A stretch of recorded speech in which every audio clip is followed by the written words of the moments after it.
Ricardo, ¿empezamos? Sí, le Bien, damos José. la bienvenida en nombre del ITADES y José, si querés hacer la apertura formal, largamos. No, simplemente agradecerles a todos la presencia como de costumbre y recordarles que el ITAES es de todos ustedes y vamos a tratar este tema que es humanizando la salud, perdón, humanizando la atención, que es algo muy parecido a la atención humanizada. Algún día les voy a explicar por qué hago esta aclaración. Eh, Así que bueno, Rodrigo y Roby, que son los que han organizado todo esto, adelante, todo para ustedes. Rodrigo Bueno, que fue el que realmente organizó todo. dale. Gracias, Roby. Gracias, José. Buenas tardes a todos. Muchas gracias por acompañarnos nuevamente.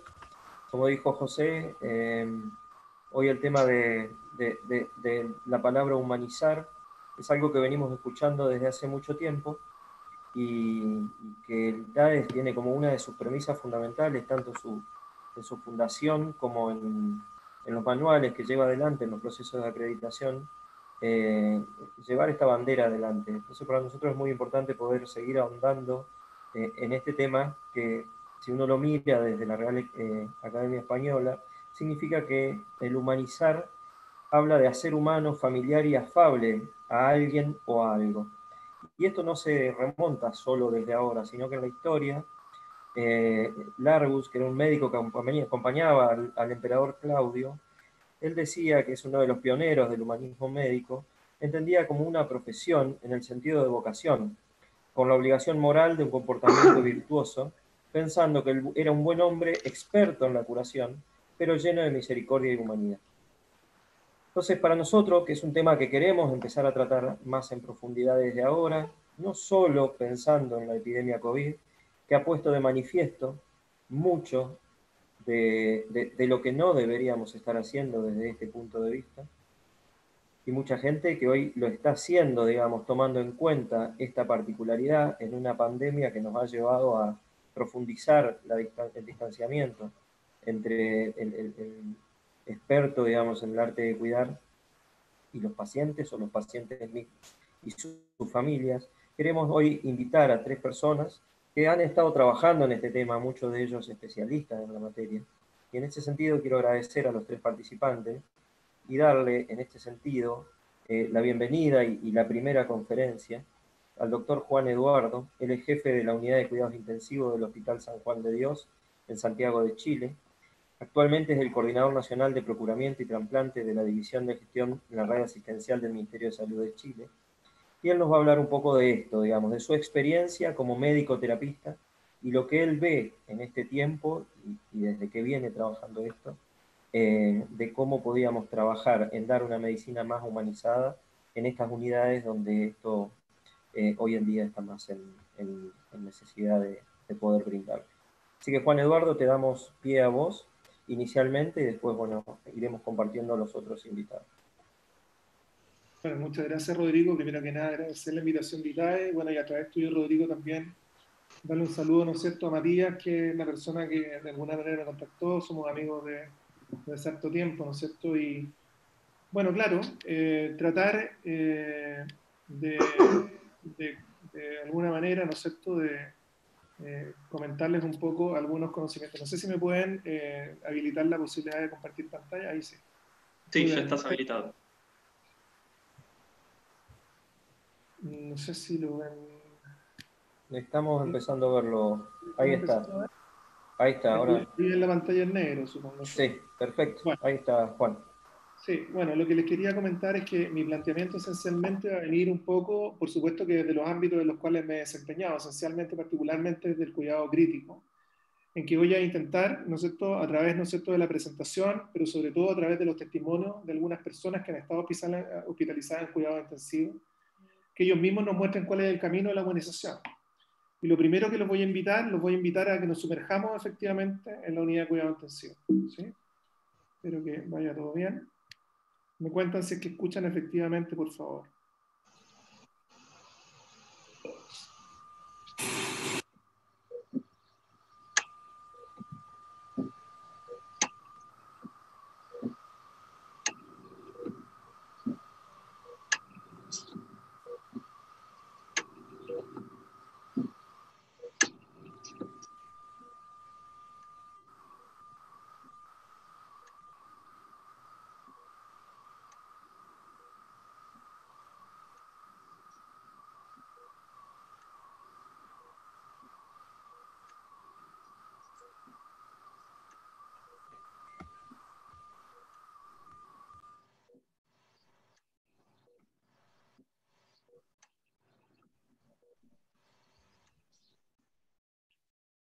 espero que hayan podido escuchar, ¿no es cierto? Los traté de meter, digamos, en lo que es la unidad de cuidado intensivo, ¿no es cierto? Sin embargo, las palabras que ustedes ven acá, muchas veces, no solamente son las palabras que eventualmente pudiesen evocar los pacientes, sino que, por lo menos en mi experiencia, muchas veces sentí incertidumbre como médico tratante de los pacientes críticos, sentí efectivamente la muerte de cerca, tuve algún momento miedo de estar cometiendo algún error y eventualmente no haciendo lo correcto. Por supuesto que eché de menos a mi familia en las largas jornadas de guardia. En algún momento también probablemente recordé, sentí culpa, desaliento, algún grado de parálisis, cansancio, pudor. Y con esto quiero representar que de alguna manera las experiencias que viven los pacientes críticos son las mismas experiencias que de alguna manera vivimos nosotros como médicos desde lo humano. Y esta cuestión a mí me parece esencial, puesto que para conceptualizar, ¿no es cierto?, un cuidado humanizado, esencialmente nosotros tenemos que, de alguna manera, enfocarnos en qué esperaríamos nosotros recibir efectivamente si estuviésemos hospitalizados, particularmente en lugares tan complejos como pueden ser las unidades de paciente crítico. Y claro, voy a partir delineando una sentencia, ¿no es cierto?, que es que los profesionales de la salud efectivamente podemos ser, ¿no es cierto?, de ayuda a los pacientes y familiares más allá de la atención sanitaria técnica. Y voy a tratar de demostrar cómo los pacientes efectivamente nos relatan aquello. Es indudable, por cierto, ¿no es cierto?, que el dolor y el miedo en la unidad de cuidado intensivo es una cuestión frecuente. E insisto, esta es una cuestión que no solamente vivencian, ¿no es cierto?, las personas que están hospitalizadas, sino que particularmente las personas que están también asistiendo a los pacientes. Y voy a poner este primer video introductorio, que espero que sea de utilidad para que podamos después avanzar en el tema, ¿sí? Hoy es miércoles 21 de agosto de 2013 y qué calor. Esta mañana estamos muy pendientes de la evolución de la delegada del Gobierno en Madrid, Cristina Cifuentes, después de que ayer, a última hora de la tarde, conociéramos que sufría un grave accidente de tráfico cuando circulaba en moto. Su estado es muy grave. La experiencia en la UCI es una experiencia muy angustiosa para cualquier persona. Para mí fue especialmente angustiosa por muchos motivos. El despertarte en un lugar sin poder hablar, sin poder comunicarte. Yo no podía hablar porque tenía hecha la traqueotomía y estaba intubada, conectada, enchufada. No tenía forma de comunicarme. Y con muchísimo dolor, y con muchísimo miedo, pues es algo verdaderamente que yo no le deseo ni a mi peor enemigo. Y además, si el dolor por sí es malo y el miedo por sí es malo, la mezcla de miedo y dolor es verdaderamente horrorosa. Pero bueno, es una situación por la que pues, pasan todas las personas que tienen que ser ingresadas en una UCI. ¿El miedo por verse tan cerca de...? No, el miedo es porque no sabes lo que te ocurre, ni cómo estás, ni cómo vas a quedar. El miedo es, más que miedo, es terror a que no sabes lo que te ha ocurrido, lo que te está ocurriendo, lo que te va a ocurrir, lo que hay fuera, lo que no hay. Estás completamente indefensa, te sientes completamente inerme. O sea, en una UCI tú eres un objeto, eres un trozo de carne. Yo lo entiendo, eres un trozo de carne porque el paciente se despersonaliza. Probablemente si no fuera así, sería imposible o sería muy difícil que nos salvaran la vida las personas que hemos pasado por ahí. O sea, y me despedí. No me despedí en el sentido literal porque yo no podía hablar y porque además en la UCI pues no tienes tampoco tiempo, es media hora por la mañana, media hora por la tarde, pero yo íntimamente decidí que no quería, que ya no podía más y decidí que me quería morir y entonces me despedí de mí misma, me despedí del mundo, me despedí y pensé pues eso, que mis hijos ya eran mayores, que ya si yo no estaba ya no pasaba nada y sobre todo lo importante de ese proceso es que tú te tienes que ir estando en paz contigo misma y con el resto. Y eso es un proceso muy fuerte. No, así no me quiero morir. Yo ya estaba preparada para morirme, pero no quería morirme ahí. Yo quería morirme rodeada de mi familia. Entonces, eso fue lo que me impulsó para decir, no, yo aquí no me voy a morir. O sea, yo no descartaba que no me muriera, pero no en una UCI, sino rodeada de mi familia, o en una habitación o en mi casa, con caras amigas alrededor, con mi gente.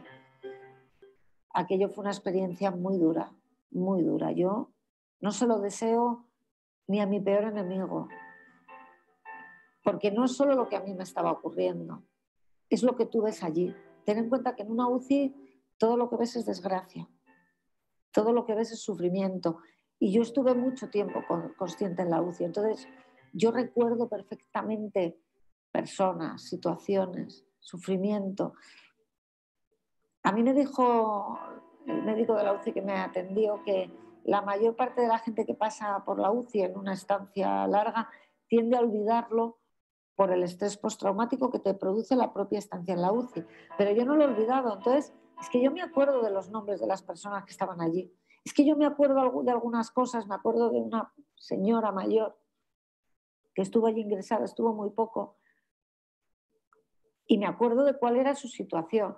Y me acuerdo de otra persona que tuvo un accidente de tráfico, que entró prácticamente cuando entré yo con unas lesiones similares, pero esta persona se había quedado paralítica y además no hablaba porque era extranjero. Y yo recuerdo estar yo en mi cama y él en la misma situación que yo, pero él sin poder, y yo le veía a él que él no dejaba de llorar.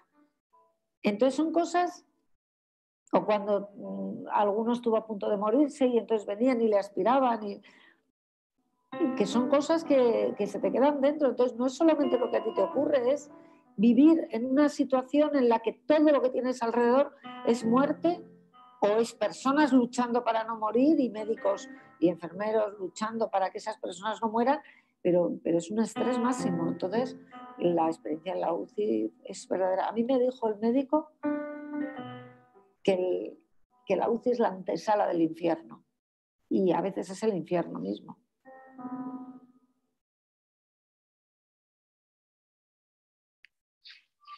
Hoy es...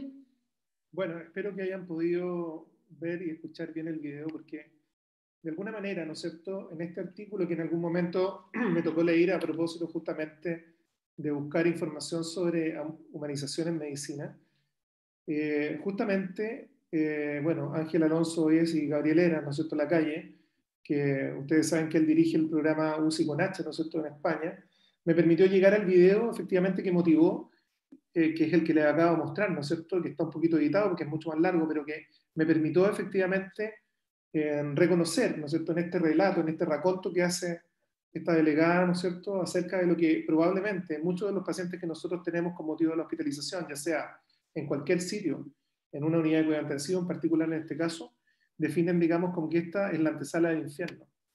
Y de alguna manera, me parece que para que nosotros nos introduzcamos en esto, como primer paso, podemos mencionar que efectivamente, para hablar de algo, ¿no es cierto?, tenemos que, de alguna manera, describirlo. Y en esta diapositiva, digamos que probablemente, si se la planteáramos a las niñas, nos podrían decir, digamos, que efectivamente uno sabe ciertas cosas, efectivamente, de los indios, como que llevan pluma, como que se pintan la cara, como que van a caballo. De alguna manera, hay cosas que nosotros también tenemos que saber con motivo de nuestro desempeño profesional, que muchas veces son establecidas como habilidades blandas, particularmente las que dicen relación, ¿no es cierto?, con procesos de comunicación, de acompañamiento, y sin embargo interpretamos, ¿no es cierto?, que cuando estamos haciendo un procedimiento que requiere alta tecnología, probablemente es lo que nos debiese ocupar. Sin embargo, responder, ¿no es cierto?, como dice este artículo relativamente reciente, ¿no es cierto?, de cuidados críticos, y contestarle, digamos, a un paciente si es que se va a morir o no se va a morir mientras está hospitalizado es una cuestión bastante radical, y probablemente esto se ha visto muy remarcado esencialmente a propósito, ¿no es cierto?, de la pandemia de coronavirus 19, digamos, particularmente lo que dice en relación, ¿no es cierto?, con la obligatoriedad de que nosotros usemos elementos de protección personal y que de alguna manera aparezcamos, digamos, sin rostros humanos visibles, y que probablemente también este alejamiento, ¿no es cierto?, que han tenido los pacientes de sus familiares, y particularmente el tratamiento que se le ha dado en la prensa, efectivamente una enfermedad que, si bien tiene importante implicancia desde el punto de vista de la mortalidad, evidentemente no significa que un gran porcentaje de las personas que enferman van a morir. Efectivamente estamos en una situación compleja cuando un paciente nos pregunta algo así. Y de alguna forma, ¿no es cierto?, cuando nos aproximamos a eso, ¿qué podemos decir del cuidado crítico, por ejemplo? Podemos decir que progresivamente la mortalidad, perdón, el cuidado crítico ha descendido radicalmente, que hoy día los días de estadía son menores, que efectivamente tenemos, por ejemplo, no sé, en enfermedad pulmonar obstructiva crónica hasta un 60% de descenso en la mortalidad, que cuando hablamos, por ejemplo, de infarto agudo del miocardio, tenemos entre un 51 y un 59% de descenso, por ejemplo, en algunas condiciones que lo acompañan, ¿no es cierto? Ahí ustedes pueden ver falla congestiva, sepsis, ¿no es cierto?, del tracto no urinario, cirugía gastrointestinal, digamos, por enfermedades malignas, que podemos mostrar reducciones de cifras entre un 41 y un 49%, por ejemplo, en accidente cerebrovascular, y que, por ejemplo, en condiciones que son muchas veces muy complejas, como el distrés respiratorio, las reducciones de mortalidad incluso han llegado, ¿no es cierto?, a cifras, digamos, de entre un 10 y un 40%. O sea, desde el punto de vista del cuidado intensivo, nosotros somos bastante exitosos, y sin embargo, todavía persiste, ¿no es cierto?, en nuestro accionar y en nuestro desempeño, ciertos espacios para la insatisfacción. Y esta insatisfacción probablemente está relacionada con un poco lo que posaba Rodrigo al inicio, ¿no es cierto?, que es este cambio del concepto de cómo nos relacionamos entre las personas. Hoy día prima, probablemente, el interés económico por encima, ¿no es cierto?, de dar una buena o una atención de calidad, en términos, por ejemplo, de la extensión temporal, digamos, de la atención, del acompañamiento, ¿no es cierto?, de una familia. Los médicos de cabecera hoy día están cada vez, por lo menos en países como el mío, digamos, más escasos, y de alguna manera la hipertecnologización pareciera ser el objetivo de los médicos más jóvenes. Y si vemos cuáles son los ámbitos por los cuales eventualmente enfermeras y médicos, digamos, tienen desarrollo de síndrome de burnout, ustedes ven cómo, por ejemplo, los conflictos con los pacientes, de alguna manera, la correspondencia, el correspondiente cuidado, digamos, de pacientes que están muriendo, eventualmente, ¿no es cierto?, los números de guardias por semana, eventualmente los conflictos entre médicos y enfermeras y eventualmente con otros intensivistas, demarcan, por ejemplo, áreas por las cuales efectivamente muchos de nosotros desarrollamos burnout. Entonces, de alguna forma, la interacción humana está detrás de muchos de los problemas, ¿no es cierto?, que no solamente registran nuestros pacientes, sino que también los que trabajamos en los hospitales. Y de manera a desglosar un poco esto, quiero decirles que, claro, el problema está en que todavía nosotros buscamos ciertos eufemismos para no hacer lo que tenemos que hacer. Y de alguna manera, cuando hablamos de visitas familiares, por ejemplo, establecemos en esa sola palabra una cuestión que dice, bueno, van a venir de visita, ¿no es cierto? Y vamos a tener un horario confinado probablemente, no vamos a tener grandes espacios para que lo acompañen, y particularmente en situaciones tan complejas como el manejo de la pandemia, probablemente esto esté intensificado, e incluso lo hemos justificado de infecciones asociadas a atención de salud. Yo no solamente trabajo en la unidad de cuidados intensivos, sino que también estoy a cargo de infecciones asociadas a atención de salud en mi hospital, y efectivamente nosotros tuvimos que tomar determinaciones bastante complejas desde el punto de vista de la reducción, por ejemplo, del acompañamiento familiar. Y esta reducción además se extendió ampliamente, incluso desde recién nacidos, digamos, hasta pacientes adultos. Entonces es una cuestión que es bastante compleja porque siempre encontramos de alguna manera una justificación para reducir los tiempos, por ejemplo, de acompañamiento. ¿Para qué decir cuando tenemos que entregar buenas o malas noticias? Si nosotros vemos, digamos, y evaluamos qué quieren los médicos puntualmente cuando están enfrentando una situación de entregar una mala noticia, ustedes ven que hasta el 88% de los clínicos el año 61 determinaba no informar, por ejemplo. O eventualmente, ¿no es cierto?, en encuestas en Europa, también vemos cómo existían muchas dudas de informar el pronóstico, digamos, y eventualmente el porcentaje que estaba dispuesto a entregar información veraz era bastante bajo. De alguna manera, los médicos participamos, ¿no es cierto?, y los clínicos participamos muchas veces en lo que se denomina la conspiración del silencio. Cuando le preguntábamos a los pacientes decían todo lo contrario, pues hasta el 80% de las veces quieren recibir la máxima información posible, quieren saber, por supuesto, si la enfermedad tiene algo que ver con cáncer. Algunos de ellos, digamos, plantean, ¿no es cierto?, que eventualmente podrían decidir no conocer cuestiones como posibilidades de curación o efectos secundarios, pero categóricamente sobre el 90% de las personas nos están pidiendo que entreguemos información. Y sin embargo, pese a que ya sabemos esto de los pacientes y los médicos muchas veces tienen la mirada complementaria, ¿no es cierto?, prefieren no dar la noticia, cuando ahora los médicos, los colegas, por ejemplo, son los pacientes, ellos, ustedes ven cómo en distintos perfiles temporales, y esto ha sido incremental, todos ellos siguen el mismo curso que tienen los pacientes. O sea, hay momentos en los cuales nosotros efectivamente nos transformamos también en seres humanos y también estamos interesados en lo mismo que están interesados los pacientes. ¿Qué es lo que ocurre? Que somos inconsistentes de alguna manera y muchas veces preferimos callar la conversación, usar eufemismo, no hablar de cáncer cuando es cáncer, no hablar de pronóstico porque eso eventualmente podría deteriorar, ¿no es cierto?, más aún la condición del paciente. Pero cuando nosotros estamos absolutamente involucrados, queremos lo mismo que quieren las personas que están enfermas. Si ahora nos concentramos un poco más, ¿no es cierto?, en dónde queremos morir, si yo le hiciera esa pregunta a ustedes, estoy seguro que de alguna manera responderían, ¿no es cierto?, a lo mismo que ustedes ven acá. La gran mayoría de las personas quieren morir en casa.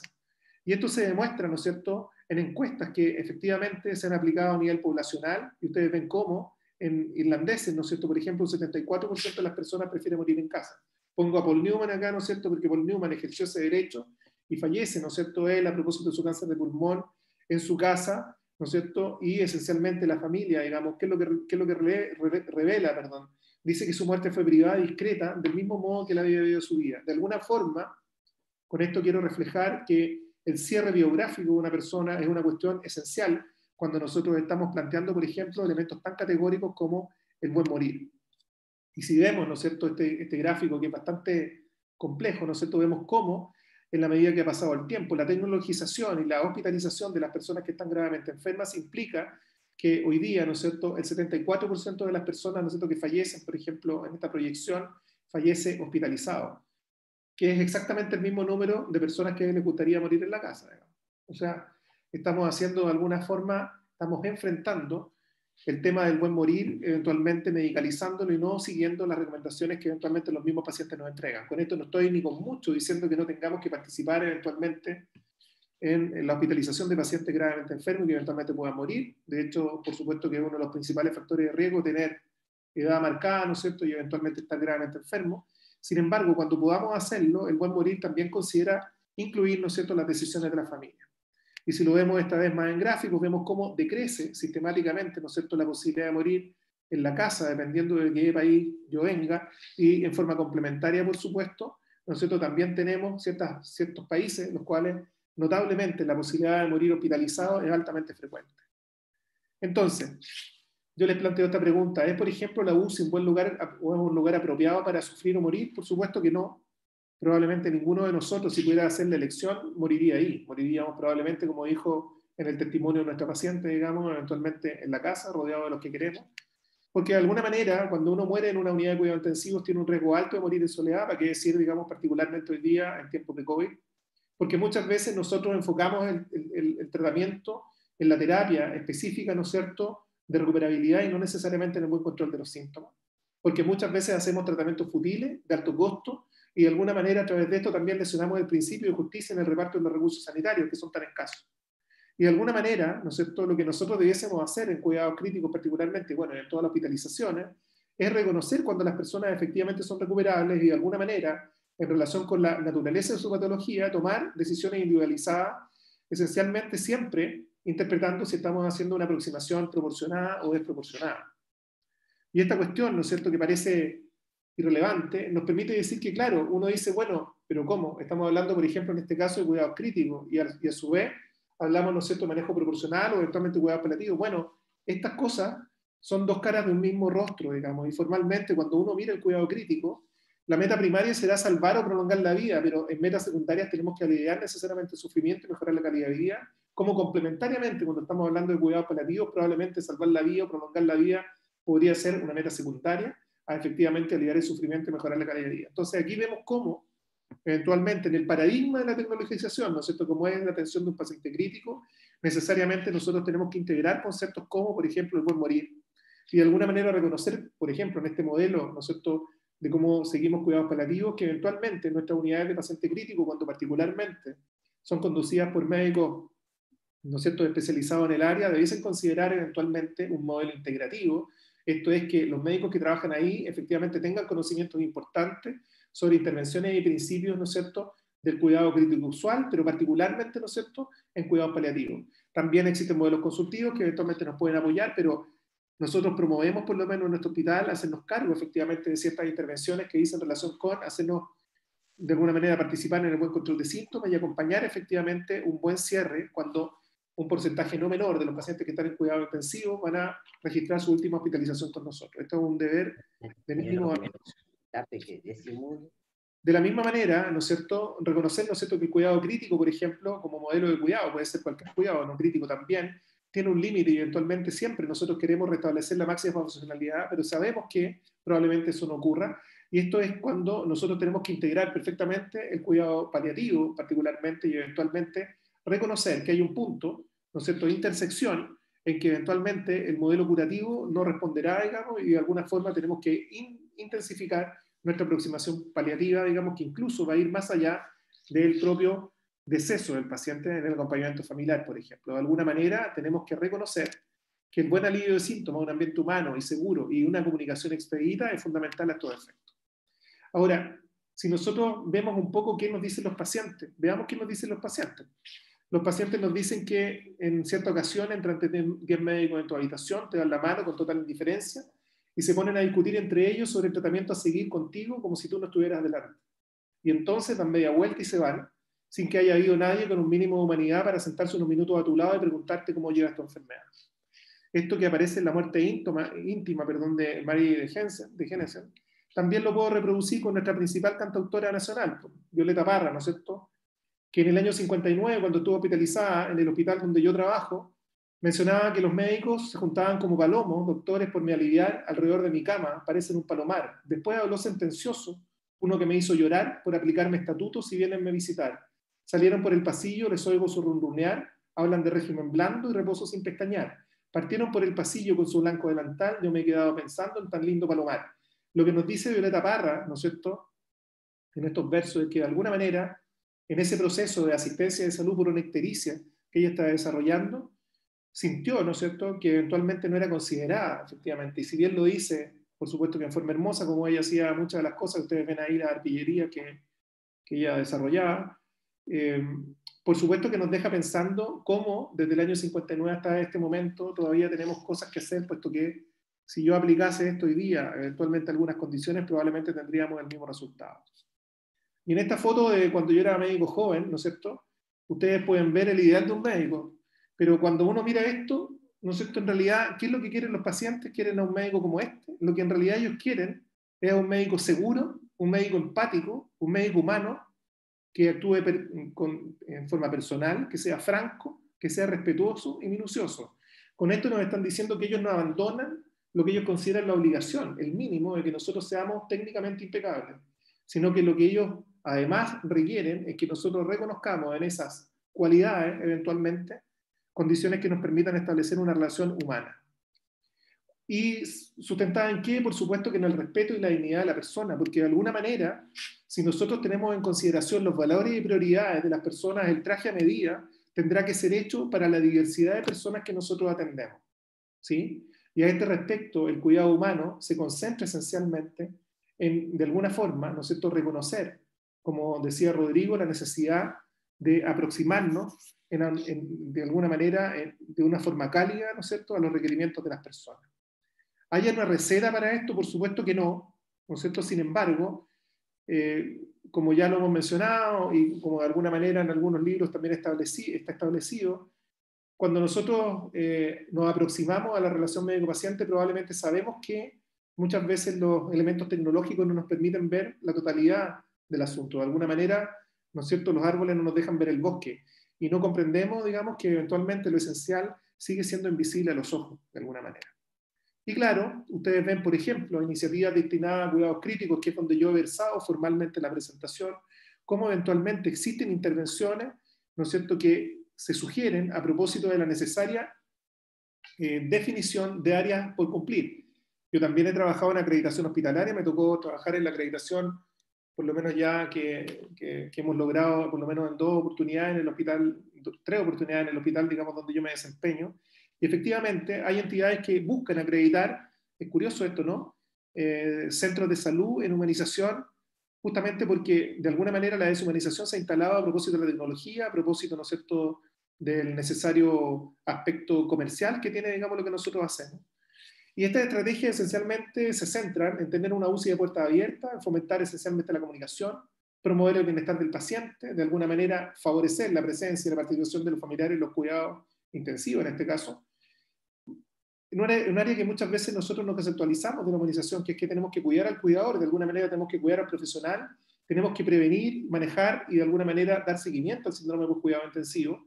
Tenemos que poseer una infraestructura en nuestros establecimientos que eventualmente permita que ésta sea humanizada y de alguna manera permita instalar, ¿no es cierto?, un modelo de atención sobre la base de los requerimientos humanos de las personas, y tenemos que establecer cuidado al final de la vida, particularmente lo que hice con donación, procuramiento y trasplante, reconocer, ¿no es cierto?, que un buen manejo, por ejemplo, del fin de vida es reconocer también cuando una persona ha tomado la decisión, por ejemplo, de ser donante.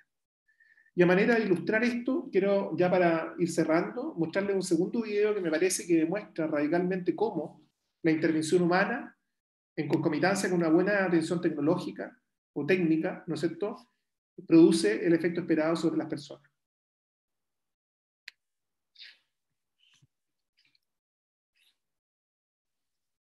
I woke up in intensive care. My eyes were swollen shut. I couldn't see. My jaw was wired closed, and there was a hole in my throat, so I couldn't eat, I couldn't speak, I couldn't drink. And there was a machine forcing air through the hole in my throat, so I couldn't even breathe for myself. But I could hear everything. And I searched through all the noises of a busy intensive care unit for any sign about what was happening or likely to happen to me. And then a machine would beep loudly. I couldn't see, and I didn't know what it was. And I thought that maybe I was going to die. But somebody would come and they would reset the alarm and move away silently.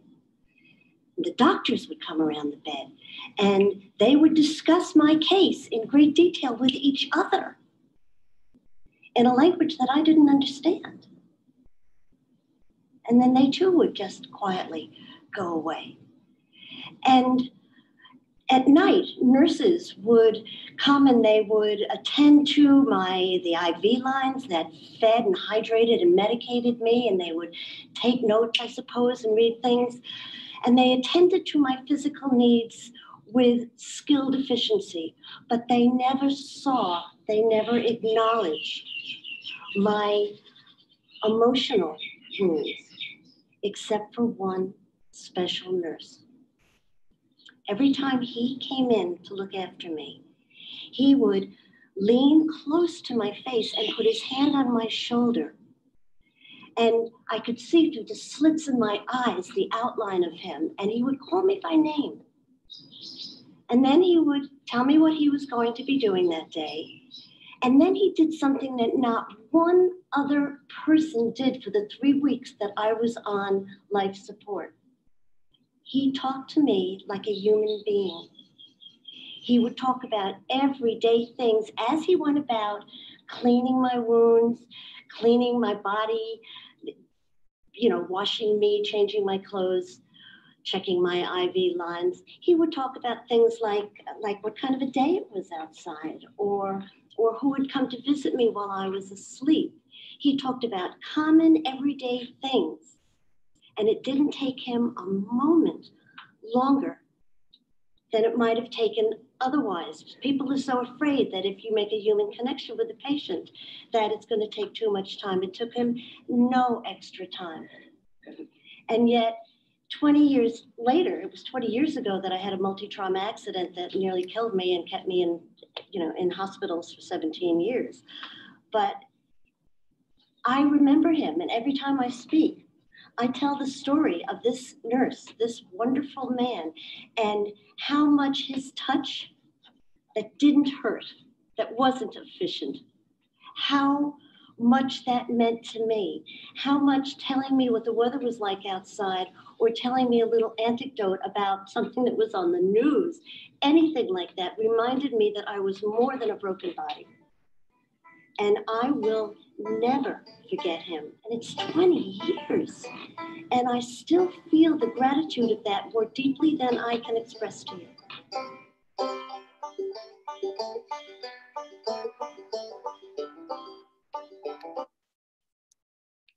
Quizás es importante que les comente que este video, en una de las intervenciones que a mí me gusta hacer en la unidad donde yo trabajo, se lo he mostrado a muchas personas y le he preguntado y le he pedido que le pongan nombre a ese enfermero en nuestra unidad. Y les sorprenderá, digamos, probablemente, pero no sé, en el 80-90% de las veces el nombre se repite.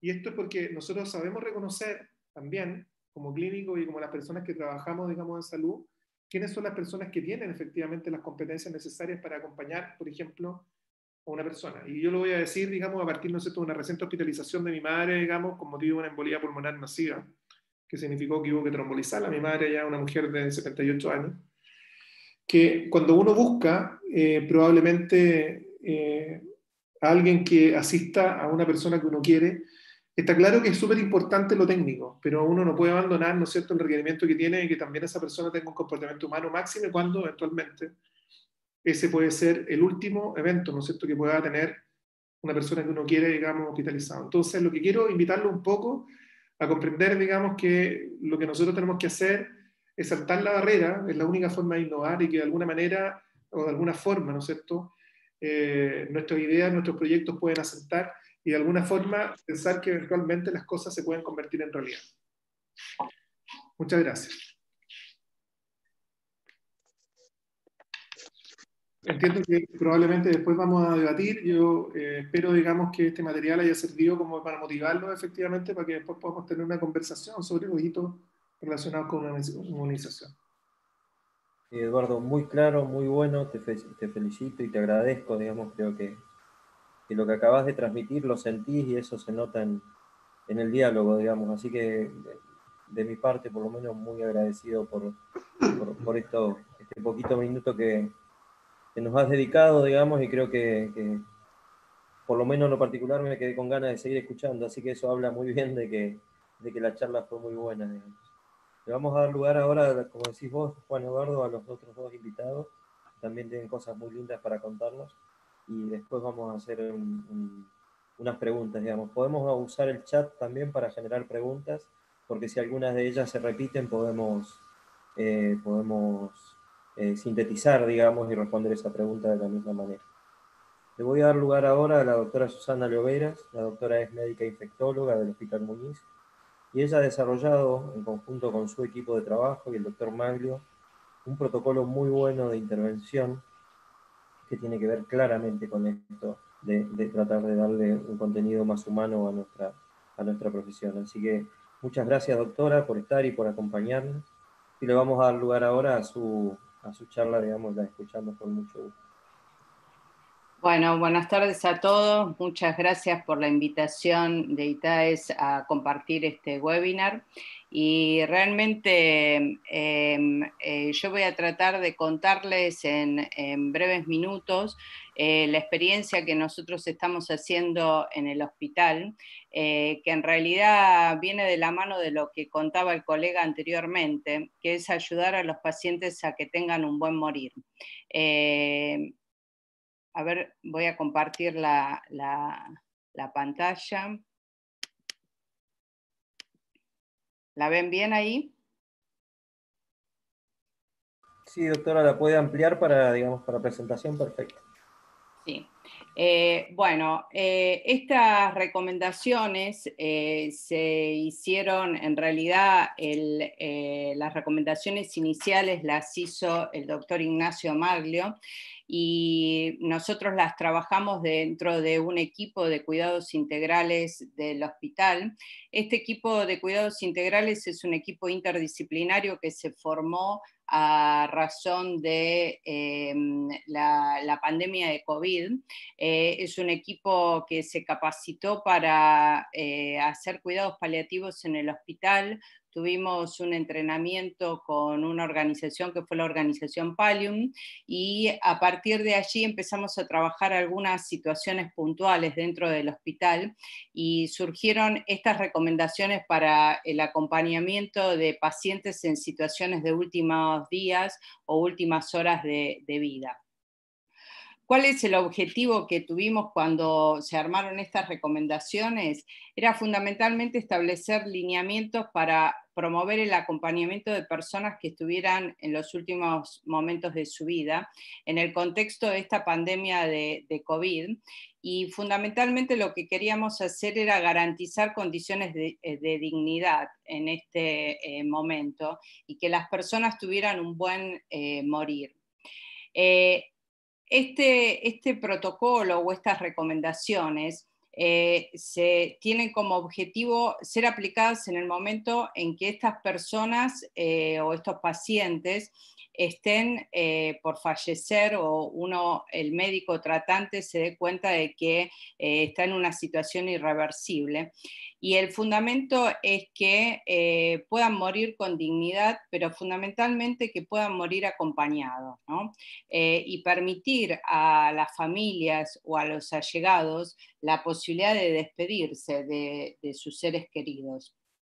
Hay diferentes investigaciones que han demostrado que a todos, así como decía el colega anteriormente, donde uno elegiría morir y la mayoría contesta en su casa, la mayoría quiere morir acompañado, nadie quiere morir solo. Y esto es lo que estamos tratando de hacer en el hospital, tratando de que las personas tengan un escenario no de aislamiento, sino un escenario donde puedan transitar la muerte acompañados por sus seres queridos. En este último tiempo, con la pandemia de COVID, lo que nosotros vimos es que directamente la pandemia anuló el acompañamiento de las personas se internan, quedan aislados y lo que se provoca es una muerte totalmente desolada. Nosotros tuvimos oportunidad en el hospital de poder facilitar el acompañamiento y cambia totalmente la muerte de esa persona y cambia sobre todo para los seres queridos o para los familiares de esas personas. Una de las cosas que uno sabe y que presencia cuando las personas están en sus últimos momentos de vida es que en general hay rituales de despedida y uno cuando tiene un familiar que está por fallecer o que está en los últimos momentos quiere o tomarle la mano o decirle unas palabras, quiere tener algún ritual para decirle adiós. Y esto es lo que nosotros estamos tratando de hacer.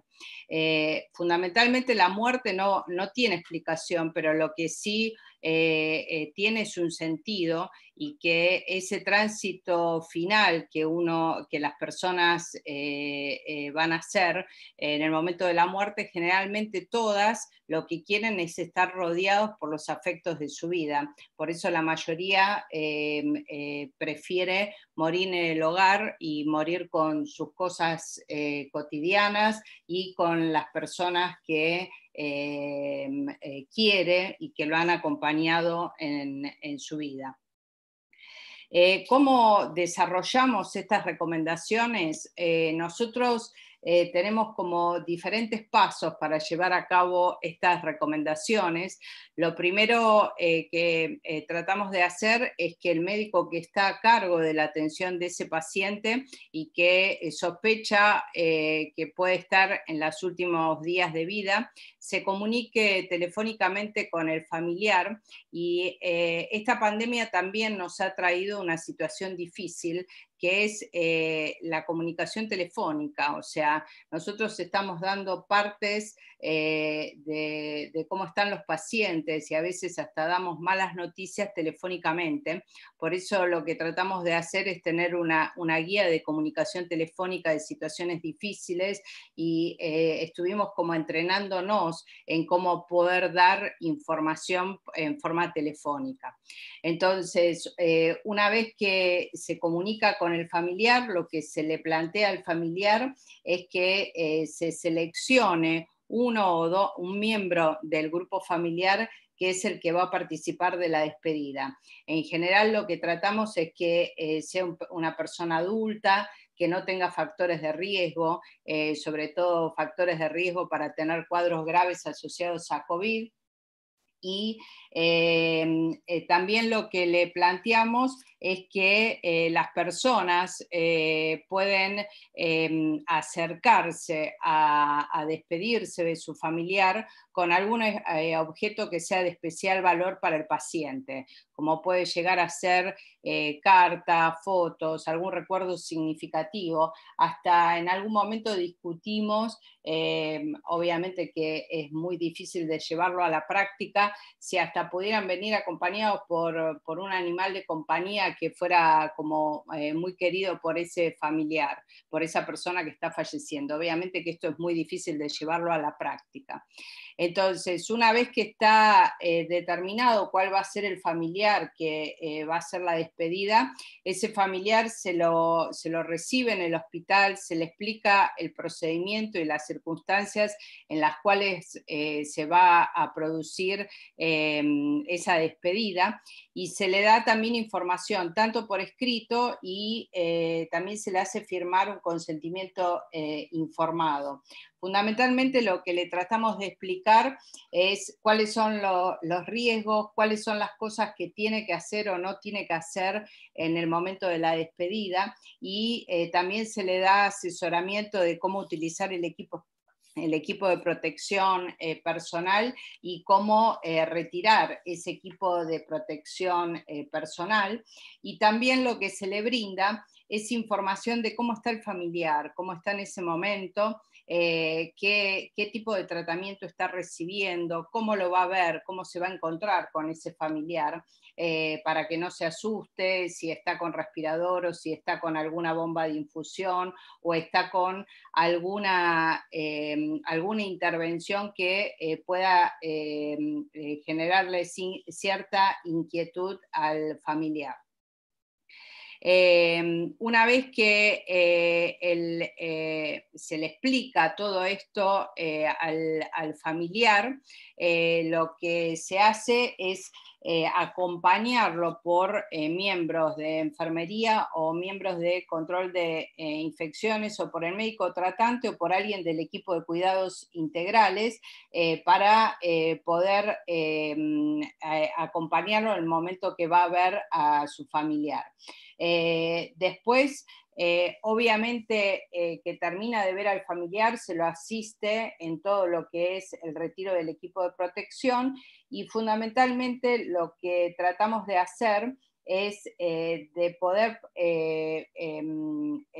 ofrecer apoyo y contención para que pueda manejar esta situación de final de vida y el duelo, y también lo que tenemos tratamos de hacer es de tener una comunicación lo más precoz posible en el momento del fallecimiento de esa persona, para que el familiar pueda rápidamente estar en el hospital y pueda ver al familiar antes del cierre de la bolsa que recubre el cuerpo de esa persona fallecida. Y obviamente hay una serie de protocolos que tenemos para conservar los objetos personales del familiar, entregárselos, ver si también la familia profesa alguna religión, y si quieren avisarle a algún ministro religioso o institución religiosa de referencia para hacer algún oficio religioso. Entonces hay una serie de consideraciones que tomamos en cuenta para poder acompañar tanto a los pacientes en el final de su vida como a todos los familiares y allegados de esa persona que fallece en el contexto de la pandemia. El propósito final de estas recomendaciones es que nadie muera solo, y la finalidad secundaria es promover el alivio emocional del círculo afectivo del paciente, que puedan ejercer el derecho de decirle adiós, y fundamentalmente que de esta manera uno pueda prevenir duelos prolongados y excesivamente dolorosos. Está visto que aquellos que no se han podido despedir de sus familias tienen duelos que son muy prolongados y con mucho dolor. Entonces, el objetivo de estas recomendaciones es eso, o sea, tratar de asistir a las personas que se mueren para que no se mueran solos, y ayudar a los familiares a que tengan el mejor duelo posible en el momento de perder a un ser querido. Bueno, este es el equipo de cuidados integrales de nuestro hospital, cómo está conformado. Es un equipo interdisciplinario donde hay psicólogos, médicos, enfermeros, nutricionistas, un abogado, hay trabajadores sociales. Bueno, es un equipo interdisciplinario que tenemos como objetivo acompañar a los pacientes y a los familiares en el contexto de la pandemia y seguir trabajando para adelante en todo lo que es cuidados paliativos en el Hospital Muniz.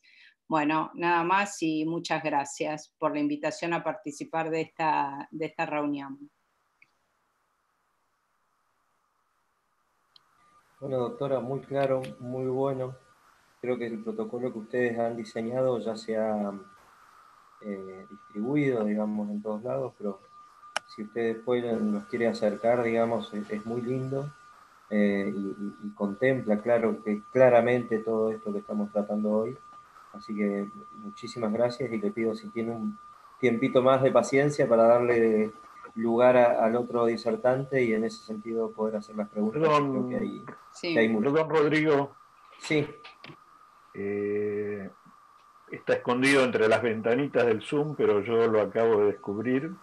Por ahí anda Ignacio Maglio.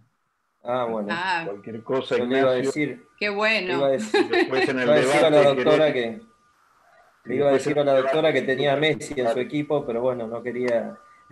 Está escondido ahí entre todas las ventanitas del Zoom. Bienvenido, doctor. Bueno, vamos a presentar al doctor Roberto Dupuy, del OM. Él es el director médico del Sanatorio Mater Dei, de la ciudad de Buenos Aires, y nos va a contar un poco su experiencia, digamos, en la implementación de esto, de tratar de humanizar la atención de la salud. Gracias, Rodrigo. ¿Se ve la pantalla? Sí, se ve perfecto. ¿Presentación? Perfecto. Sí, se ve muy gracias. Bueno, qué difícil, ¿no? Después de dos tan buenos expositores y sabiendo también los que están en la sala escuchando, es muy difícil tratar de estar a la altura de ellos. Vamos a hacer el esfuerzo. Cuando empezó la introducción, Rodrigo nos decía que era humanizar y nos dio una de las acepciones de la Real Academia Española.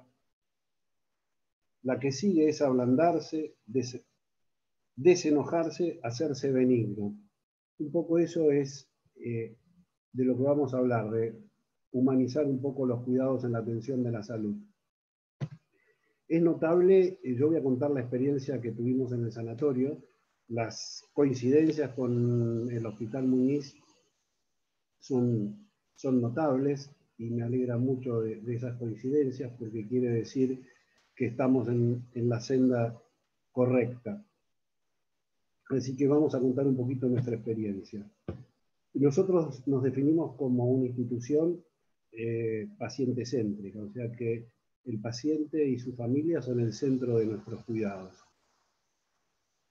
Y el lema del sanatorio es comprometidos con la vida y al servicio de la dignidad humana. Con estas dos premisas definimos que nosotros no atendemos enfermedades, sino que cuidamos personas y cuidamos integralmente a las personas. Y eso fue lo que nos empezó a motivar para ver en el comienzo de la pandemia cómo podíamos hacer para no perder lo que en el sanatorio es historia, que es acompañar a la familia, acompañar al paciente, y que las nuevas restricciones de la pandemia nos estaban poniendo muchos límites a poder continuar con nuestra tarea. Entonces, las imágenes que nos venían en ese momento de Europa, estamos hablando en marzo de este año, de Italia, de España, eran realmente dramáticas. Miles de personas morían por día y lo hacían en soledad. Y eso hizo que desde el Comité de Ética del Sanatorio, y como muchos saben, el sanatorio pertenece a una comunidad de hermanas, la Hermana de María de Sanzar, y con la ayuda inestimable de las hermanas, empezamos a plantearnos cómo podíamos hacer para acompañar a la familia y al paciente en este momento, y acompañarlo integralmente. Lo primero que nos pareció muy obvio y era esto de que tomando todas las precauciones que toma el equipo de salud, sean médicos, kinesiólogos, enfermeras, camareras, que todos los días entran a ver a los enfermos, no propagan la pandemia ni se contagian ellos. Entonces, ¿por qué no hacer algo similar? Capacitar a los pacientes, a los familiares de los pacientes, y tratar de poder realizar estas visitas que ya a principios de la pandemia, el Servicio Nacional de Salud del Reino Unido había determinado no solo el acompañamiento en el final de la vida, sino que había dicho claramente que había un grupo de pacientes que merecían estar acompañados, y lo definió claramente. Primer grupo de pacientes que merecían estar acompañados y debían estar acompañados eran los pacientes que estaban resignando los cuidados finales. Después definió las mujeres en trabajo de parto, los niños, y por último, los pacientes con discapacidades físicas o mentales, que debían ser acompañados porque el sacarlos de su ámbito habitual, ponerlos en una sala de internación sin su familiaridad, hacía que se descompensen. Un poquito más adelante, también en el Reino Unido, el ministro de Salud,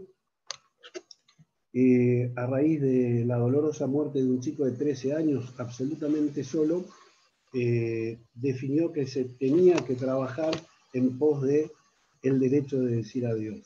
Y en ese punto nos centramos para poder hacer esta atención integral de las personas. Entonces, un poco centralizando, el paciente y su familia, como dijimos, es el centro de nuestra institución, y empezamos a trabajar en diferentes ejes. Un equipo de contención psicoespiritual para pacientes y familiares, formado por las hermanas, por la pastoral del sanatorio, las hermanas, un equipo multidisciplinario con psiquiatras, psicólogos, los médicos asistenciales, el apoyo inestimable de recursos humanos. Después generamos un sitio web con contenidos para estos pacientes que tenían que tener algún tipo de acompañamiento y no dejarlos solos, que tenían contenidos de hasta entretenimiento y contención. Hicimos espacio de contención a los líderes y colaboradores del sanatorio porque también estábamos afectados por la pandemia y era necesario apoyarnos mutuamente y darles además apoyo y contención a los líderes y a los jefes y demás del sanatorio. Se hicieron intensas capacitaciones para el personal de salud, se generaron espacios de escuchas y contención individuales para aquellas personas que el equipo de líderes y colaboradores detectaban que necesitaban algún apoyo adicional, y se trabajó mucho en la sistematización de los procedimientos. Entonces, un poco, yo voy a apurar y voy a tratar de marcar algunas de las diferencias para no repetir lo que ya se dijo anteriormente. Entonces, cuando detectábamos que un paciente podía estar evolucionando desfavorablemente, se contactaba con la familia, se definía y se aislaba el paciente, el familiar que iba a hacer la visita de despedida, se lo capacitaba, se lo instruía, se lo invitaba un día antes a concurrir al sanatorio, donde el jefe del servicio le iba a dar toda una instrucción de cómo proceder al día siguiente, con la ayuda de seguridad del paciente, y se le daba la contención psicoespiritual al familiar para que luego pueda realizar la visita adecuada al paciente. Entonces, un poco resumiendo cómo se disparaba el protocolo, los médicos y enfermeros asistenciales identificaban la necesidad del paciente y de la familia de esta visita, comunicaban esa necesidad al jefe del servicio, y juntos tomaban la decisión de permitir esa visita y activar el protocolo. Se activaba el protocolo, se contactaba el equipo de contención, que junto con seguridad del paciente hacían toda la capacitación del familiar para que pueda realizar la visita. Esto me parece que es bastante parecido a lo que ya vimos. Yo quiero remarcar una cosa que me parece muy importante. En el sanatorio hace ya casi 15 años que tiene una terapia abierta, o sea, esto de las visitas con horarios no funciona, sino que promovemos el acompañamiento permanente de los familiares al paciente internado. Y esto nos dio muchísimos beneficios, pacientes más tranquilos y confiados, la familia informada y contenida, y el médico con el apoyo de esa familia que está mucho más informada y contenida. Además, en terapia intensiva pediátrica, desde hace unos pocos años, no recuerdo, pero más o menos 4 años, incorporamos a la familia en la recorrida de sala de la terapia intensiva. Y esto que parece raro y bastante innovador, nos ha dado muchísimos resultados. El paciente es cuidado por sus padres en toda la internación y ellos son los que más conocen cómo está evolucionando ese paciente. Y es de un valor inestimable lo que nos informan en cada recorrido.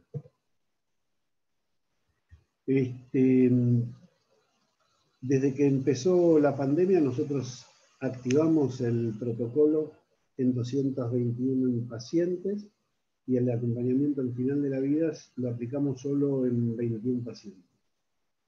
Esto simplemente para mostrar cuál fue nuestra experiencia. Quise ser muy rápido porque en honor al tiempo que se nos acaba. Quiero compartir un audio de 2 minutos, que es un poco la síntesis de lo que ha pasado, de un agradecimiento de un paciente que vio fallecer a su padre en el sanatorio. Y bueno, esto y ya casi... Si hay alguien que quiere agradecer algo, soy yo, a usted por todo lo que hizo hace 4 años y desde hace 4 años, y haber tardado minutos en admitir a...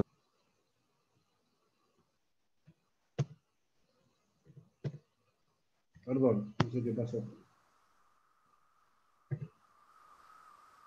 Si hay alguien que quiere agradecer algo, soy yo, a usted por todo lo que hizo hace 4 años y desde hace 4 años, y haber tardado minutos en admitir a mi padre al Mater Dei, sanatorio donde, como le dije hoy, primero vi a mi padre, ahí nací, y sobre todo también por la ceremonia de hoy, que mientras repaso los recuerdos del día, y le hablo acá a un gran amigo que es un hermano para mí, también judío, quedó embelesado con la historia. ¿A quién se la cuento? Escuchar a una hermana cantar el Shema Israel conmigo, con tanto gusto, con tanta dulzura, en un momento así, y nada más ni nada menos que en una capilla. Es algo que el mundo debería conocer acerca del Mater Dei, que yo me voy a encargar de que, a mi modesta manera, con toda gente que conozca por doquier, que se sepa que esa es una casa de clemencia, misericordia, pericia, sabiduría, dedicación, esfuerzo. Y así, eso quiero que usted lo sepa, todos los profesionales, desde el doctor Martínez, que recibió los objetos que le di, hasta la enfermera que le cerró los ojos a mi padre, a mi pedido. Todo se hizo como se debía y usted sabe, espero que eso es algo que yo posiblemente recuerde el último día de mi vida también, porque pensaré en mi padre y en todos los que lo quisieron, como usted. Y por favor, haga extensivo este agradecimiento a todos los que cuidaron a mi padre y todos los que siguen cuidando, a todos los que están dolidos y al borde de la muerte en esa casa santa que usted dirige. Muchísimas gracias. Bueno, por último, y en honor al tiempo, un poco ese es el resumen de todos los agradecimientos que tuvimos en las veces que activamos el protocolo de acompañamiento del fin de la vida. Y un poco esto de que hablamos y que venimos hablando desde que empezó esta jornada, la medicina humanizada. Yo quiero mostrar acá el contraste entre un grupo de médicos mirando atentamente un monitor, seguramente con las variables fisiológicas del paciente, y el paciente de costado. Y en realidad yo creo que no hay que renegar de la tecnología nos ayuda y es sin duda indispensable para el tratamiento de los pacientes, pero el paciente debe estar en el centro nuestro y no a un costado. Bueno, muchas gracias. En honor del tiempo fui lo más breve posible. Les agradezco a todos la atención y quedan unos minutos, creo, para el debate, ¿no, Rodrigo? Sí, Roby, muchísimas gracias. Muy emocionante el audio, digamos. Me parece que eso expresa claramente que se respetó no solo la identidad de la persona, sino también la identidad de su religión, de su cultura, de su pensamiento, digamos, ¿no? que creo que uno tiene que mirar la integralidad del paciente que uno está atendiendo, digamos, cuando hablamos de humanizar la medicina, y creo que ahí quedó claramente demostrado esto, digamos. Así que gracias y felicitaciones por esto. No sé, Ricardo, si querés que abramos las preguntas. Yo tenía una sola para hacerle a la doctora o a Juan Eduardo, que es, fuiste muy claro, Juan Eduardo, diciendo que no hay receta. Pero digo, ¿cómo en la idea de ustedes que ya han transitado este camino, podemos empezar a hacer que los profesionales de la salud puedan incorporar en el ADN esto de dar un cuidado más humanizado? Porque la medicina es una ciencia humanística por naturaleza. Pero ¿cómo podemos hacer, digamos, para que nosotros los médicos, sobre todo los que estamos en cuidados intensivos, yo hablo por un defecto de la especialidad, digamos, o por un conflicto de interés en este caso, podamos hacer que tengamos más incorporado esto, digamos, al mismo nivel que la ventilación mecánica, que la monitorización hemodinámica, etc. ¿Cuál es, en tu opinión, o en la opinión de la doctora, el trabajo que deberíamos hacer como equipo de salud para poder empezar a poner este tema un poco más en la agenda diaria? A ver, sí, es una excelente pregunta porque probablemente es la clave de lo que uno tiene que hacer. Ahora, yo, primero que nada, lo primero que quiero llevar a este terreno, digamos, que probablemente uno actúa también como, de alguna manera, está relacionado con su biografía, ¿no? Y por supuesto creo que hay competencias que a nosotros nos parece súper correcto exigir y otras competencias que pareciera ser que no tienen ningún sentido. Bueno, ustedes saben que yo me desempeño también en la Coordinación Nacional de Trasplante acá digamos, del Ministerio de Salud. Y durante mucho tiempo también me tocó participar en los talleres, ¿no es cierto?, que de alguna manera en relación a la Organización Nacional de Trasplante de España se desarrollaron en comunicación de malas noticias, específicamente con motivos de donación, pero que evidentemente la técnica, digamos, que nos enseñaban era útil, digamos, a los efectos de conducir conversaciones con los familiares, particularmente cuando las noticias no eran muy buenas. Y de alguna manera quiero decir lo que a mí me parece que los que trabajamos y que ejercemos roles de jefatura, no solo tenemos que hacer prevalecer, ¿no es cierto?, la idea de que lo técnico es lo correcto, sino que considerar, digamos, que tan necesario y tan técnico como la inserción de un dispositivo central, como eventualmente el usar bien un balón de contrapulsación, eventualmente ventilar de buena factura, necesariamente tiene que estar relacionado con el desarrollo en el otro aspecto. Y voy a poner un ejemplo. Los médicos que trabajan en la unidad de paciente crítico donde yo trabajo, los médicos que trabajan conmigo en particular, todos están obligados a desarrollar, por ejemplo, el curso de muerte humanizada, digamos, que de alguna manera permite enseñarles a comunicar, puesto que si nosotros lo miramos hacia atrás, muchos de nosotros probablemente en la fase del pregrado, cuando estábamos, digamos, en la escuela de medicina, particularmente no recibimos mucha afluencia, digamos, para poder hacer bien esto. Y de alguna manera el reflejo de por qué nosotros huimos, ¿no es cierto?, de una comunicación humanizada o de un acompañamiento humanizado o de establecer una relación de ayuda con las personas, es justamente porque para nosotros eso es un problema. Nosotros sentimos, ¿no es cierto?, que no estamos capacitados y de alguna manera huimos en el momento en que tenemos que entregar esa información. De hecho, me mandaron por el chat una pregunta que hace una persona en YouTube y que la voy a entroncar directamente con esto. Preguntan que ¿qué hacemos nosotros cuando una persona, digamos, que está por morir, nos pide eventualmente salir de ahí y eventualmente morir en su casa? Bueno, nosotros eventualmente hemos sacado del respirador mecánico a personas que tienen un pronóstico ominoso, lo hemos coordinado con la familia, le hemos explicado lo que va a ocurrir. Esto lo hemos hecho en el propósito, por ejemplo, que ellos se comuniquen antes de la muerte, digamos, con la familia, y le hemos usado medicamentos, ¿no es cierto?, por supuesto que opiáceos, sedantes, eventualmente para acompañar ese buen morir, pero tratando de cumplir efectivamente los requerimientos que nos pone el paciente. Cuando uno tiene mortalidades, no sé, de un 20%, por ejemplo, en una unidad de cuidado intensivo, uno no puede suponer que el éxito del cuidado intensivo está concentrado en las personas que sobreviven. Es más, muchas veces el éxito no está concentrado en las personas que sobreviven. De hecho, muchas veces nosotros generamos, ¿no es cierto?, personas con altísima discapacidad, dependencia, con muy mala calidad de vida. Nosotros tenemos que acompañar al paciente que sobrevive y al paciente que fallece. Y esta cuestión es una cosa que uno tiene que considerar necesariamente obligatoria. Y de alguna manera, ¿no es cierto?, si bien la propuesta, ¿no es cierto?, Gabriel, era está concentrada en diseñar un sistema de acreditación que permita que los hospitales transiten por eso. Yo creo que la humanización no llegó, y esto con todo el aprecio y cariño que tengo por Gabriel, ¿no es cierto?, no llega, digamos, con Gabriel, no se instala con Gabriel. Ustedes lo mencionaron, la medicina hipocrática, ¿no es cierto?, una medicina centralmente paternalista, ¿no es cierto?, que decía, no le comente al paciente todo lo que está haciendo, ¿no es cierto?, y pero también tiene el otro aspecto, el virtuosismo, ¿no es cierto?, la dedicación extrema al paciente, y de alguna manera, hoy que el paternalismo, digamos, cada día pierde pie, probablemente, y que de alguna forma comprendemos la importancia de la autonomía, es raro, ¿no? Porque antes era una medicina muy paternalista, ¿no es cierto?, pero era virtuosa y dedicada al paciente, y hoy día es una medicina que de alguna manera fomenta la autonomía, pero estamos más lejos del proceso, ¿no es cierto?, de acompañamiento del familiar. En breve, yo creo que primero tenemos que reconocer que hay conocimiento que no necesariamente está relacionado, digamos, con trabajos estudiados, digamos, randomizados, controlados, y que son absolutamente racionales, y que nosotros tenemos que incluir dentro del core de cosas que tienen que aprender las personas que están en el desarrollo, en el pregrado y en el posgrado. Tenemos que saber exigir también, cuando estamos en roles específicos, una atención humanizada como un estándar de la atención.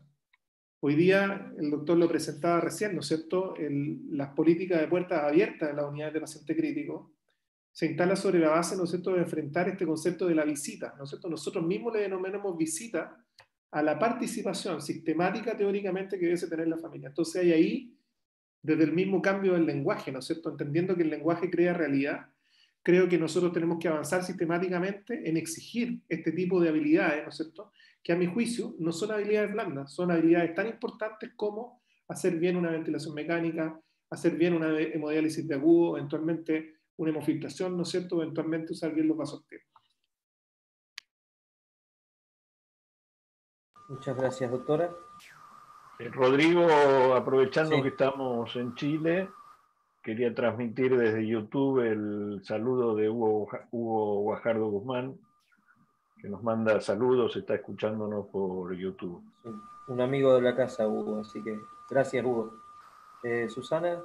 Sí, yo coincido con Juan en que es necesario, para poder humanizar la medicina, que incorporemos en la formación, tanto de pregrado como de posgrado, conocimientos de un montón de cosas que no están tomadas en cuenta en la currícula. Y creo que eso es fundamental. Y lo otro que me parece que es fundamental es trabajar con los equipos de salud de manera interdisciplinaria.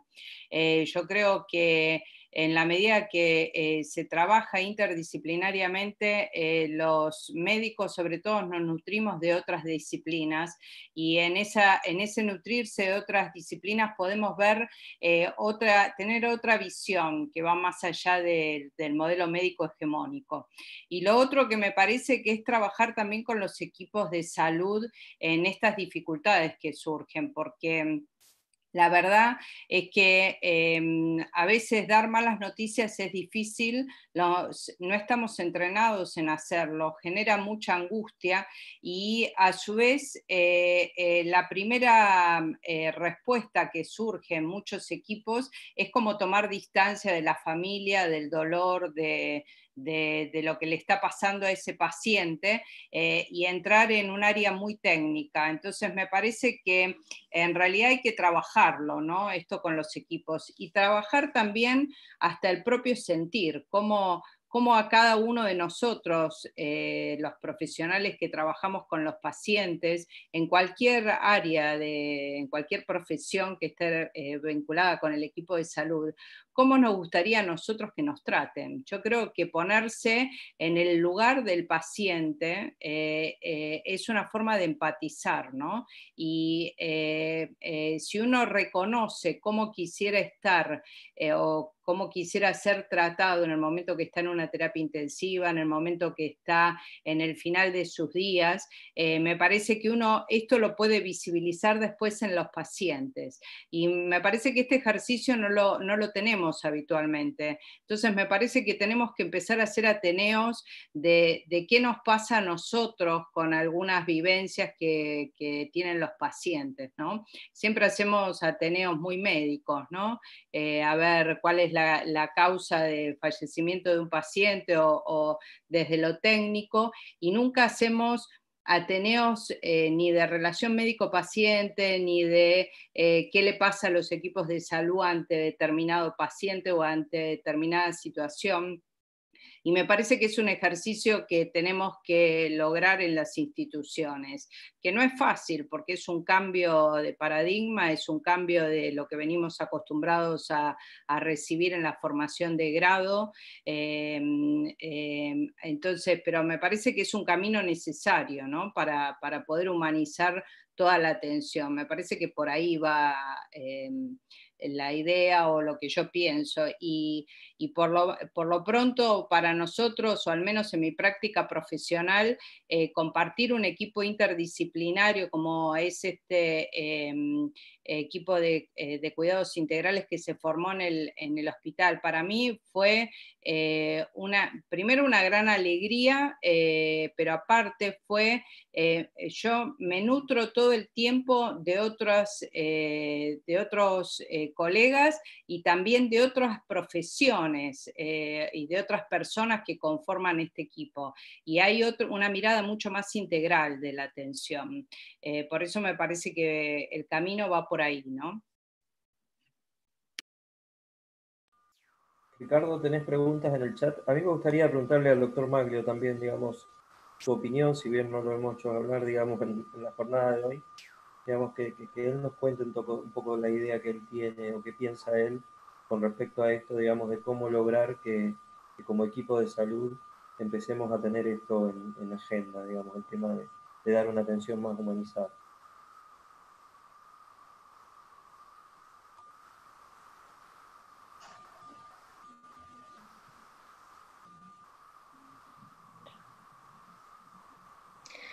Rodrigo. Sí. Rodrigo, yo me tomé la libertad, perdón que intervenga, me tomé la libertad de subir un párrafo al chat que por ahí no todo el mundo vio o leyó, que si me permitís hasta que el doctor Ignacio Maglio se conecte, ¿lo puedo leer? Sí, perfecto. Sí, Carmen. En una oportunidad, una anciana en una sala de terapia intensiva me pidió: doctor, tómeme el pulso. Llevado por una deformación profesional no lo hice, y mirando el cardioscopio le dije: está bien, abuela, tiene 80. Ante su insistencia que le tomara el pulso, le pregunté por qué si el aparato era confiable, y me respondió: es que aquí nadie me toca. Razón tenía quien dijo que en terapia intensiva los enfermos a veces se mueren con hambre de piel. En nosotros está saciarlos. Por último, el efecto sanador de nuestra propia presencia, que el paciente sienta que estamos a su lado, que vibramos en ese encuentro irrepetible de persona a persona, que estamos en su misma sintonía corporal. Entonces, ayudando así a bien morir, nos estamos ayudando a bien vivir. Doctor Francisco Paco Maglio. Gracias, Carmen, muy lindo. Ignacio, te damos la palabra. Sí, yo no sé si me pueden escuchar porque yo estoy por YouTube, no entré tarde. Ah, bien. Sí, te escucho. Bueno, no, primero gracias. Lo que les pido disculpas, tenía otra presentación, pero bueno, la verdad que disfruté mucho todas las presentaciones que llegué a ver, en especial la de mi compañera y amiga del Hospital Muniz, del equipo de cuidados integrales, Susi Lloveras. No, simplemente agradecerles a ustedes, creo que estos espacios son esenciales y creo que es necesario retomar aquel, gracias por el recuerdo de Paco, esa versión es una historia verídica que le pasó a Paco con la irrupción de la nueva aparatología en terapia intensiva en las posterioridades de los 60, y eso que decía Marañón también, ¿no? Evitar que los pacientes mueran con hambre de piel. Con lo cual yo creo que es esencial retomar aquellos viejos designios clásicos de la escuela de COS, ¿no? Y nosotros lo vemos con Susi, lo vemos con el equipo de cuidados integrales. Muchos pacientes se curan solamente con la satisfacción que les produce alguien que los escucha, ¿no? Y yo creo que eso también hoy, en época de epidemia, de pandemia, estar más atentos, ¿no? Quizás hablar. Yo en esto aprendí mucho, aprendí básicamente a reconocer los propios límites, pero aprendí también, como decía Camus, que lo peor de la epidemia, hay más cosas dignas de aprobar y que dan mucho, que reconfortan, que de oprobio. Yo veo más compromiso solidario y menos discriminación. Y esto gracias a todos los trabajadores de la salud. Pero bueno, esta es una gran oportunidad para rehumanizar, para volver a comprometernos con aquello que era un clásico, pensar más en qué tipo, digamos, de pacientes tiene una enfermedad y no ocuparnos tanto de qué tipo de enfermedad tiene un paciente. Simplemente eso, y muchas gracias por este webinar en el cual aprendí mucho. Muchísimas gracias, Ignacio. Yo quería hacer una pregunta, Ricardo, que está en el chat. No sé si vos tenés más ahí en YouTube, porque eso no lo puedo Sí, ver. bueno, si leo todo lo que hay en el chat, No, pero no nos vamos a dormir. felicitaciones a Monty. No, además de las felicitaciones, Sí. algunos comentarios, pero pregunta concreta para Juan Eduardo, y creo que puede ser extensiva a Roberto y a Susana. ¿Cómo hicieron para sortear las barreras culturales, fundamentalmente, que hay cuando se implementan todos estos proyectos que contemplan aspectos como la humanización?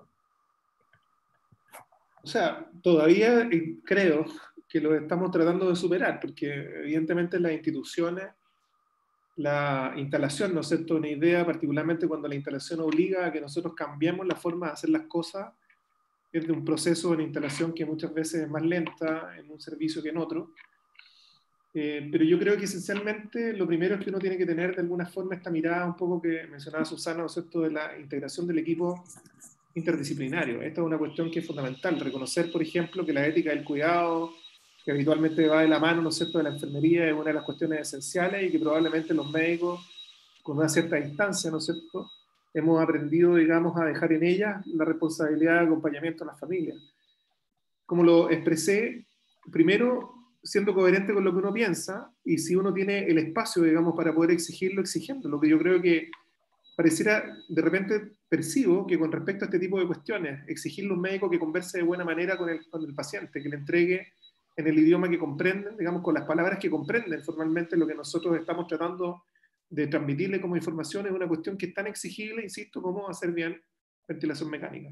Y sin perjuicio de ello, pareciera que nos avergüenza, pareciera que hay algo, digamos, de impropio en exigir que la gente haga bien esa parte del trabajo. Y si nosotros pensamos, si a mí me preguntaran hoy día, si mi papá, digamos, me preguntara hoy día, ¿qué quiere que cuando mi papá me regaló el fonendoscopio, digamos? Pensaba que yo iba a usar fonendoscopio, digamos, toda mi vida. Probablemente hoy día no puedo usar ni siquiera mi fonendoscopio porque tengo que usar el fonendoscopio que tiene ese paciente. Probablemente uso 1000 veces más el lápiz y probablemente uso mucho más la comunicación que el mismo fonendoscopio. Y sin embargo, es tan poco representada esa necesidad, que además es una necesidad que no es de los pacientes, sino que es una necesidad nuestra. La doctora Susana recién lo decía, lo que pasa es que los equipos de salud no están habilitados, no están entrenados para hacer esto. Y lo que hacen es que rehuyen la situación que les provoca la angustia. Y eso está demostrado en algunos gráficos muy interesantes, ¿no es cierto?, de agencias relacionadas con el cáncer en Estados Unidos, cómo efectivamente cuando uno está a punto de entregar la mala noticia, uno tiene la angustia, y luego cómo decae esa angustia, ¿no es cierto?, y aparece la angustia del paciente. O sea, lo que ocurre es que de alguna manera tenemos que volver a mirar este problema desde el prisma de un ser humano que reconoce sus limitaciones y que reconoce que le produce de alguna manera un cierto disturbio que eventualmente nos propende a hacerlo mal.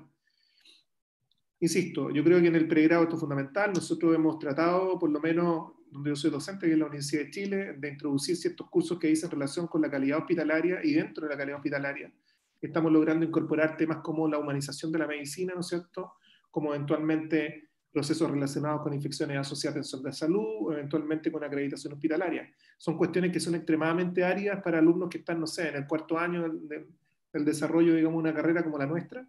Sin perjuicio de ello, quiero decir que también me ha sorprendido la utilidad que tienen ellos, y de alguna manera es como que uno le abriera los ojos a un mundo que ellos ni siquiera tenían como conceptualizado.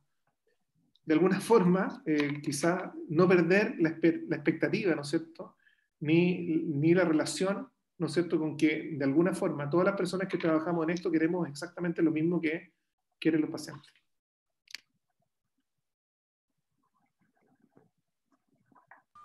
Susana, ¿querés agregar algo a esto? Lo que quiero agregar es, nosotros estamos en un proceso de cambio, no es fácil. Uno sabe que tiene obstáculos para generar pequeños cambios, pero fundamentalmente lo que estamos haciendo es acompañando a los equipos. Nos estamos como metiendo desde el equipo de cuidados integrales en las diferentes áreas. Entonces, estamos como acompañando a los equipos de terapia en dar malas noticias, en informarle a los familiares, en ayudarlos cuando tienen una dificultad. Yo creo que es un cambio que lleva tiempo, pero que es necesario para las instituciones y que se traduce fundamentalmente en dar una mejor calidad de atención. Así que nosotros estamos como recorriendo este camino, sabiendo que en algunas áreas es más fácil que en otras, pero hemos tenido muy buena respuesta.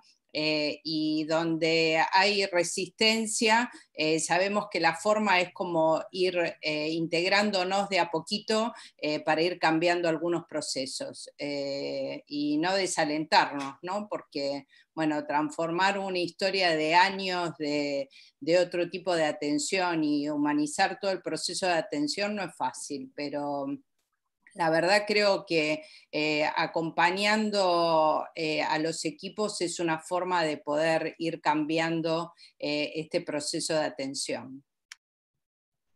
Muchísimas gracias, Susana. Roberto, ¿querés agregar algo? Sí, solo dos cositas.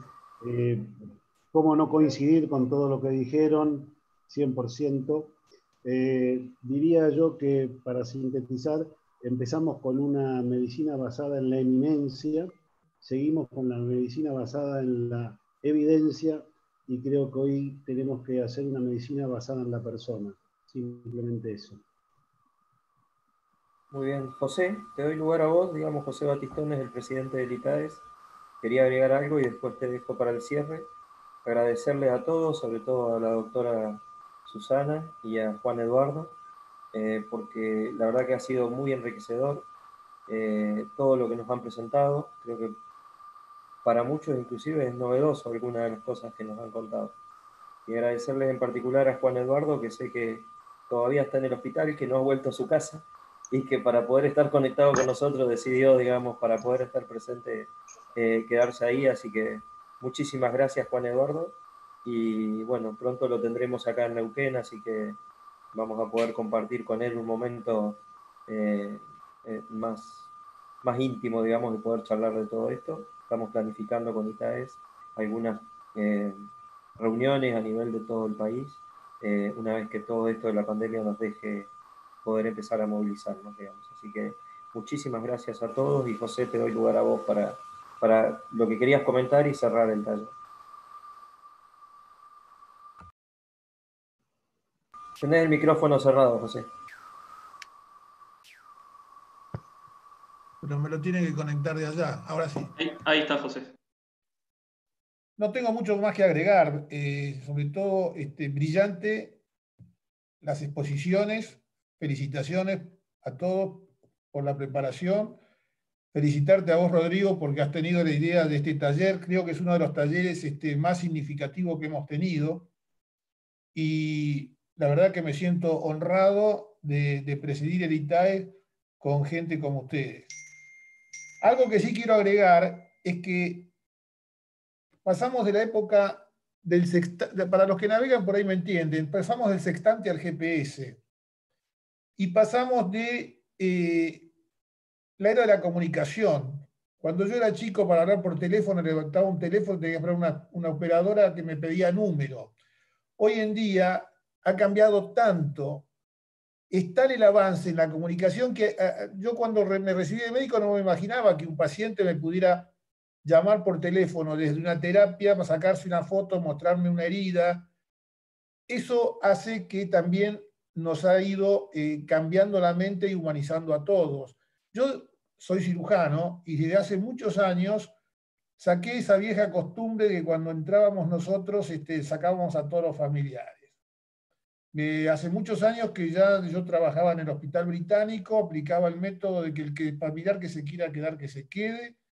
Le explicábamos la situación. En última instancia, después el que lo iba a tener en su casa y lo iba a curar iba a ser él.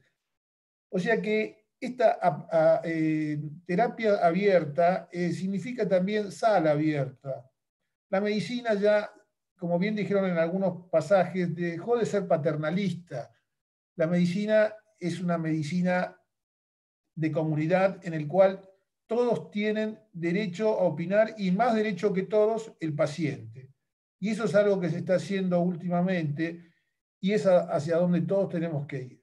Bueno, en honor a la verdad y a la hora, les agradezco a todos, sinceramente me han impactado y felicitaciones a todos los panelistas y a Rodrigo, que ha sido el mentor de este taller. Bueno, muchas gracias a todos y buenas noches. Muchas gracias por la invitación y realmente aprendí mucho y me gustó mucho estar compartiendo esta reunión con ustedes. Muchas gracias, doctora.